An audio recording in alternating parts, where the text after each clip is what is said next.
এদিকে বাংলাদেশ ভারত বিদ্যমান নানা সমস্যার পাশাপাশি সীমান্ত হত্যা বন্ধ ও তিস্তার পানি বণ্টন ইস্যু বা তিস্তা মহাপ্রকল্পের আলোচনা দুই সরকার প্রধানের আলোচনার টেবিলে রাখার আশার কথা জানান সাবেক রাষ্ট্রদূত ও সচিব তৌহিদ হোসেন।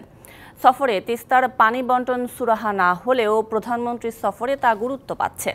এছাড়া দুই প্রধানমন্ত্রীর বৈঠকে ঋণ চুক্তির দ্রুত বাস্তবায়ন, জরুরি দরকারি পণ্যের বাংলাদেশে আমদানির নিরবচ্ছিন্ন সুযোগ সংক্রান্ত বাণিজ্য শুল্ক জটিলতা প্রাধান্য পাওয়ার কথাও জানান তিনি। টানা তৃতীয়বার দিল্লির মসনদে নরেন্দ্র মোদী শপথ অনুষ্ঠানের পর তার আমন্ত্রণে 2 দিনের রাষ্ট্রীয় সফরে দিল্লিতে প্রধানমন্ত্রী শেখ হাসিনা। বিজেপি নেতৃত্বাধীন জোট টানা তৃতীয়বারের মতো সরকার গঠনের পর ভারতে কোনো দেশের সরকার প্রধানের এটি প্রথম রাষ্ট্রীয় সফর। সফরে দিল্লির অগ্রাধিকার নিরাপত্তা ইস্যু, ঢাকার অগ্রাধিকার পানি। দুই দেশের শীর্ষ পর্যায়ের এ বৈঠকে তিস্তার পানি বণ্টন চুক্তিকে প্রাধান্য দিয়ে তিস্তার মহাপ্রকল্প আলোচনার টেবিলে রাখার আশা সাবেক এই রাষ্ট্রদূতের।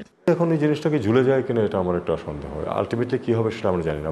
ভারতে তো সে ব্যাপারে বিশেষ করে 1-to-1 মিটিং যখন হবে তাদের রিজার্ভেশনের কথা বলতেও পারে। তবে দুই বন্ধু রাষ্ট্রের মধ্যে সীমান্ত হত্যার সুরাহা হওয়া উচিত বলেও মনে করেন তিনি।